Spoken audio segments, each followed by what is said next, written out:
Bom dia, pessoal! Como vocês estão? Sejam bem-vindos a este canal. Hoje vamos mergulhar fundo em um tema que expõe as entranhas do judiciário brasileiro, que é o envolvimento pessoal de magistrados com advogados e figuras que têm ações a serem julgadas por eles, incluindo troca de favores, e participação em eventos patrocinados. Esse fenômeno, que mistura relações sociais, profissionais e, por vezes, questionáveis, tem gerado debates acalorados sobre ética judicial, imparcialidade e o risco de corrupção. Vamos analisar tudo isso à luz da Constituição Federal, do Código de Ética da Magistratura, da Lei Orgânica da Magistratura Nacional, a LOMAN, e de decisões do STF, aprofundando com exemplos reais, dados recentes neste ano e opiniões de juristas. Vou começar explicando os pontos positivos e negativos desse tipo de envolvimento, que na prática pode ser visto como uma decisão informal de proximidade que impacta o judiciário. Depois farei um contraponto com o caso da Vaza Jato, onde ações julgadas pelo então juiz Sérgio Moro foram anuladas por suspeita de imparcialidade. O objetivo é deixar vocês com uma visão rica e crítica, baseada em fontes atualizadas. Se inscrevam, ativem o sininho e vamos nessa análise a respeito desse tema polêmico. Primeiro, vamos aos pontos positivos deste envolvimento, que, embora raros e condicionados, podem existir em contextos éticos e transparentes. Em um sistema jurídico colaborativo, interações entre magistrados e advogados podem fomentar o diálogo profissional, melhorando a qualidade das decisões judiciais. O Código de Ética da Magistratura, a resolução do CNJ número 60 de 2008, no seu artigo 22, estabelece o dever de cortesia para com advogados, partes e colegas, o que inclui participação em eventos acadêmicos ou debates patrocinados, desde que sem comprometer a independência. Juristas como Lourival Cerejo, em seus comentários ao Código, defendem que magistrados recebam partes e advogados para esclarecimentos, especialmente em comarcas pequenas, promovendo a acessibilidade e humanização da justiça. Isso se alinha com o artigo 93(9), inciso 9 da Constituição Federal, que exige motivação clara nas decisões beneficiada por trocas profissionais. Positivamente, eventos patrocinados por entidades como OAB ou universidades podem enriquecer o conhecimento dos juízes sobre temas complexos, como direito empresarial ou ambiental, sem favores diretos. Um exemplo, nesse ano, o ministro Edson Fachin defendeu a criação de um código de ética específico para tribunais superiores via CNJ, argumentando que interações reguladas fortalecem a transparência e evitam isolacionismo judicial, como visto em pactos republicanos que incentivam diálogos institucionais. Em resumo, quando limitadas a contextos acadêmicos ou profissionais sem conflitos de interesse, essas relações podem impulsionar a justiça, a ser mais informada e colaborativa, alinhada ao princípio da eficiência prevista no artigo 37, caput, da Constituição Federal. E a meta de uma magistratura acessível, como destacado em cartilhas do CNJ. No entanto, os pontos negativos dominam o debate, revelando riscos graves à imparcialidade e à confiança no judiciário. Esse envolvimento pode gerar conflitos de interesse reais ou aparentes, violando o artigo 95, parágrafo único da Constituição Federal, que impõe aos magistrados vedação em exercer, ainda que em disponibilidade, qualquer cargo ou função, salvo uma de magistério, receber participação ou custas em processo, dedicar-se à atividade político-partidária, e isso é o que mais acontece no judiciário. Também é proibido receber qualquer auxílio ou contribuições, exceto as permitidas por lei, e exercer advocacia no tribunal, do qual se afastou por, no mínimo, 3 anos. O Código de Ética, no capítulo 8, que trata da prudência, artigos 24, 25 e 26, exige prudência para evitar condutas que comprometam a dignidade da função.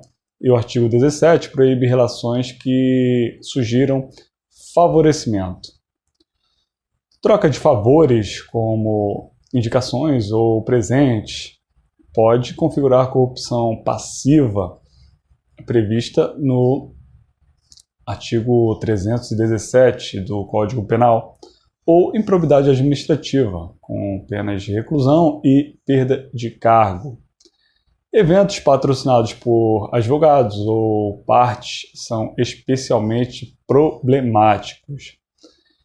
Em junho desse ano, o ministro Barroso participou de eventos patrocinados por empresas com processos no STF, reacendendo debates sobre ética, pois isso pode criar aparência de parcialidade, mesmo sem prova de influência direta. Juristas criticam isso como criminalização sutil da hermenêutica, mas no inverso. Relações pessoais podem enviesar julgamentos, corroendo a confiança pública, né? Como pesquisas do IPEA em 2024 que mostraram que 65% dos brasileiros veem o judiciário como influenciável. Exemplos negativos abundam. Em novembro desse ano, né, no mês passado, um advogado foi condenado a pagar R$50 mil de indenização por acusar um colega de envolvimento indevido no caso Nery, destacando como essas relações geram litígios e desconfiança. A LOMAN, a Lei Complementar 35 de 79, no artigo 35, inciso 4, impõe dever de urbanidade e decoro, punindo violações com censura ou aposentadoria compulsória via CNJ. Nesse ano, com o CNJ investigando mais de 500 queixas éticas contra magistrados, né, esses envolvimentos agravam a morosidade judicial, que é cerca de 80 milhões de processos no ano passado, né, segundo o CNJ, e fomentam a judicialização excessiva, como conflitos interprofissionais entre juízes e advogados. Globalmente, compara-se à Índia ou Estados Unidos, onde códigos éticos proíbem tais patrocínios para evitar captura do judiciário por interesses privados. Aprofundando ainda mais, vamos às bases legais, né, e consequências. A Constituição Federal, né, no artigo 5º, inciso 35, garante a inafastabilidade da jurisdição, mas exige imparcialidade, nos termos do artigo 93, inciso 9 da Constituição Federal. A resolução do CNJ 325 de 2020 reforça a transparência em decisões de políticas públicas, mas falha em regular os patrocínios. Daí há propostas de Fachin por um novo Código de Ética, né, nesse mês, para membros de tribunais superiores, visando coibir abusos como os vistos em investigações do CNJ. Consequências incluem anulação, né, de sentenças por suspensão, conforme artigo 254 do CPC. danos morais e também disciplinares, né? É importante salientar que o Código visa a conduta proibindo relações que violem o decoro. Nesse ano, a OAB pressionou por reformas, né, em casos como os de advogados condenados por acusações infundadas, né, ilustram o ciclo vicioso.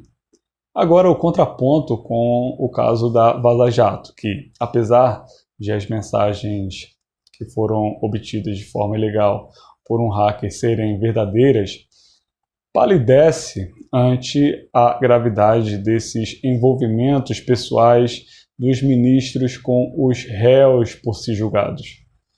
Revelada em 2019, a operação expôs mensagens entre o então juiz Sérgio Moro e os procuradores da Lava Jato, sugerindo coordenação contra os réus, levando a anulações em massa pelo STF no âmbito do habeas corpus 164-493/2021 e desdobramentos em 2025 contra Palocci e desdobramentos nesse ano contra Palocci e Cabral.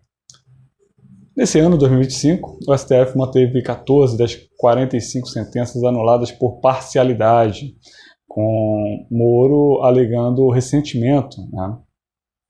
Um caso de ativismo seletivo que feriu a presunção de inocência, né, previsto no artigo 5º 57 da Constituição Federal, mas limitado a conluio entre juiz e Ministério Público Federal sem receber benefícios diretos das partes privadas.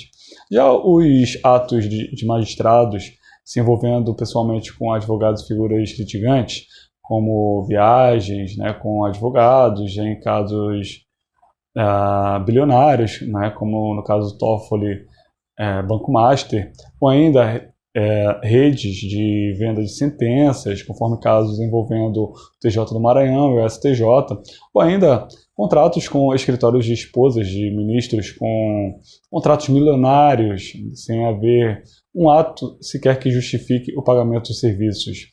São muito mais graves. Esses casos são extremamente mais graves, pois criam uma corrupção sistêmica e direta.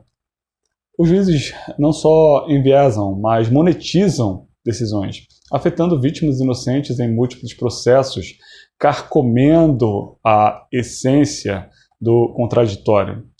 Enquanto a Vaza Jato foi, né, interna, esses laços são sutilmente predatórios, com troca de favores que perpetuam a impunidade em 40% dos casos éticos, demandando códigos rígidos, como, no caso, o código do ministro Fachin, para blindar a justiça de uma captura mais insidiosa que o mero viés acusatório. Em resumo, o envolvimento pessoal de magistrados com advogados e partes tem poucos prós éticos, mas muitos contras, que ameaçam a imparcialidade, como vistos na Vaza Jato, onde anulações repararam os abusos. Com a Constituição Federal, o Código de Ética e o CNJ como escudos, urge por reformas para uma magistratura imaculada. Este ano, propostas como as do ministro Fachin traz esperança, né? Mas a vigilância é uma chave importante. Responda nos comentários. Juízes devem se isolar ou dialogar com limites? Assim sendo, pessoal, ficamos por aqui. Curtam, comentem e compartilhem esse vídeo para o maior número possível de pessoas, porque as informações que trazemos aqui é de utilidade pública, sempre voltada ao direito, mas ainda assim de utilidade pública. Fico por aqui, muito obrigado por terem assistido e fiquem com Deus.